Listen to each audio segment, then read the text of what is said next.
अब आइपिओ त बेचियो। अब त्यो ट्रान्सफर चाहिँ कसरी गर्ने त? शेयर ट्रान्सफर कसरी गर्ने, WACC क्याल्कुलेसन कसरी गर्ने, इडिआइएस कसरी गर्ने भनेर सोच्दै हुनुहुन्छ भने यो भिडियो चाहिँ हजुरको लागि रहेको छ। यसभन्दा अघिल्लो भिडियोमा चाहिँ हामीले हजुरले कसरी आफूलाई परेको आइपिओ शेयर्सहरू बेच्न सक्नुहुन्छ भन्ने बारे जानकारी दियो भने आजको भिडियोमा चाहिँ हामीले हजुरले कसरी आइपिओ बेचिसके पश्चात WACC क्याल्कुलेसनदेखि लिएर शेयर ट्रान्सफर इडिआइएस कसरी गर्ने भन्ने बारेमा जानकारी दिनेछौँ। यदि हजुर पनि यसको बारेमा जान्न चाहनुहुन्छ भने भिडियोलाई अन्त्यसम्म हेरेर साथ दिनुहोला। अब यसको लागि सर्वप्रथम हजुर आफ्नो मेरो शेयरमा जानुपर्ने हुन्छ। अब यो कुरा चाहिँ हजुरले आफ्नो मोबाइलबाट पनि गर्न सक्नुहुन्छ भने ल्यापटप अथवा कम्प्युटरबाट पनि गर्न सक्नुहुन्छ। अब यसको लागि चाहिँ मैले हजुरलाई मेरो शेयरको मोबाइल एपबाट यो EDIS, WACC calculation, my holding क्याल्कुलेसनहरू गरेर देखाउने छु। अब मेरो शेयरमा लगइन भइसके पश्चात यहाँ जुन हजुरले मोरको अप्सन देख्दै हुनुहुन्छ यहाँ तल, यो मोरको अप्सनमा क्लिक गर्नुपर्ने हुन्छ। यो मोरको अप्सनमा क्लिक गर्नुहोला। त्यसपश्चात जुन माई पर्चेज सर्चको अप्सन रहेको छ, यो माई पर्चेज सर्चमा क्लिक गर्नुहोला। माई पर्चेज सर्चमा क्लिक गरिसके पश्चात हजुरको यसरी जुन पेन्डिङ स्क्रिप्ट रहेको छ त्यो स्क्रिप्ट देखाउने छ, नभए अल स्क्रिप्टमा सेलेक्ट गर्नुभयो नि हुन्छ। त्यो स्क्रिप्ट छानेर यहाँ नभए यो ड्रप डाउन अरू हुन्छ, हजुरसँग मल्टिपल शेयर्स छ भने त्यहाँ क्लिक गरेर आफ्नो स्क्रिप्ट छान्नु होला जुन शेयर हजुरले बेच्नु भएको छ। यति गरिसके पश्चात चाहिँ सर्च गरौँ र सर्च गर्दाखेरि अब तल यहाँ केही इन्फर्मेसनहरू हजुरलाई देखाइने छ। हजुरको जुन शेयरको पर्चेज सर्च भेरिफाई गर्दै हुनुहुन्छ त्यो शेयरको डिटेल्सहरू देखाउने छ। जुन मेरो यो SAIL को देखाइरहेको छ, ट्रान्जेक्सन क्वान्टिटी कति रहेको छ, पर्चेज सर्च कहाँबाट थियो, पर्चेज प्राइसहरू यहाँ देखाइने छ। यहाँ चाहिँ हजुरले अरू केही पनि गर्नु पर्दैन, जस्ट सेलेक्ट अलको अप्सन हजुरले देख्न सक्नुहुन्छ। यो सेलेक्ट अलमा क्लिक गर्नु होला। त्यसपश्चात जुन प्रोसिडको अप्सन रहेको छ, प्रोसिडमा क्लिक गर्नु होला। यति गरिसके पश्चात कन्फर्म फर्म पर्चेज सर्च भनेर हजुरलाई देखाइने छ र यसलाई कन्फर्ममा क्लिक गर्नु होला।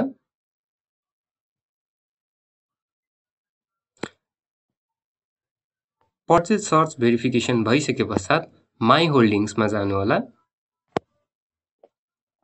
माई होल्डिङ्समा पुनः पनि जुन शेयर हजुरले बेच्नु भएको छ त्यसको होल्डिङ पिरियड के कति रहेको छ त्यो पनि हजुरले भेरिफाई गर्नुपर्ने हुन्छ।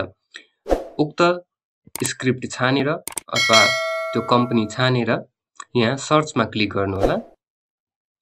सर्चमा क्लिक गरिसके पश्चात त्यो कम्पनीको डिटेल्सहरू हजुरलाई देखाइने छ। कति दिनको लागि हजुरले होल्ड गर्नुभएको थियो, क्रेडिट कहाँबाट भएको हो त्यो सबै देखाइने छ र यहाँ सेलेक्ट अलको जुन अप्सन रहेको छ यो सेलेक्ट अलमा क्लिक गर्नु होला र त्यसपश्चात प्रोसिड भन्ने अप्सन छ, यो प्रोसिडमा क्लिक गर्नु होला।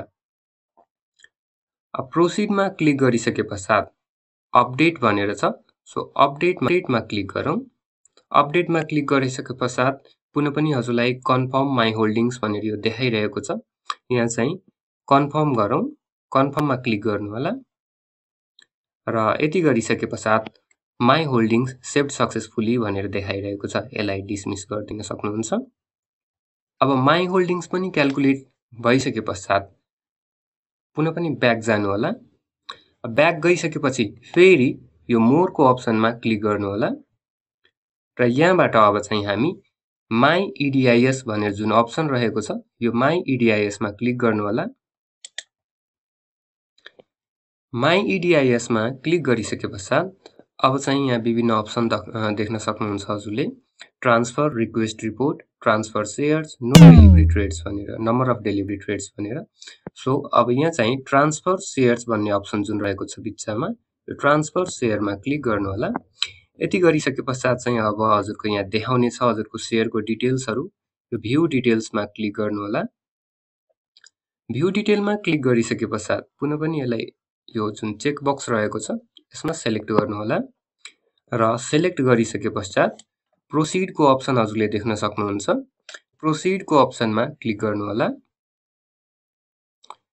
प्रोसिडको अप्सनमा क्लिक गरिसके पश्चात फेरि पनि यहाँ तल एउटा चेकबक्स देख्न सक्नुहुन्छ, I agree to deliver above mention requested securities from my account to the pool account of respective broker भनेर, र यसलाई चाहिँ आई एग्रीमा क्लिक गरिदिनु होला। यति गरिसके पश्चात पुनः पनि कन्फर्ममा क्लिक गर्नुपर्ने हुन्छ। अब कन्फर्ममा क्लिक गर्नु होला। कन्फर्ममा क्लिक गरिसके पश्चात successfully requested for transfer share भनेर भइसकेको छ। यसलाई डिसमिस गरिदिन सक्नुहुन्छ र यति गरिसके पश्चात हजुरको अब सेयर ट्रान्सफरको प्रोसेसमा भइसकेको छ। र अब चाहिँ सेयर ट्रान्सफर भइसके पश्चात चाहिँ हजुरको 2-3 दिनमा बैंक खातामा चाहिँ पैसा आउनेछ, अथवा पैसा आएन भने विभिन्न ब्रोकरको विभिन्न प्रोसेसहरू हुन्छन्। कुनैमा मेल गर्नुपर्ने हुन्छ भने कुनैमा आफै आउँछ है। अब त्यो चाहिँ हजुरको ब्याङ्कको ब्रोकरको प्रोसेस अनुसार चाहिँ अगाडि बढ्न सक्नुहुन्छ, अथवा आफ्नो ब्रोकर अकाउन्ट रहेको ब्रोकरमा चाहिँ कन्ट्याक्ट गरेर बुझ्न सक्नुहुन्छ। हस् त, आजको भिडियोमा यति नै। पुनः पनि हामी अर्को भिडियोका साथ आउने नै छौँ। त्यतिन्जेलको लागि धन्यवाद।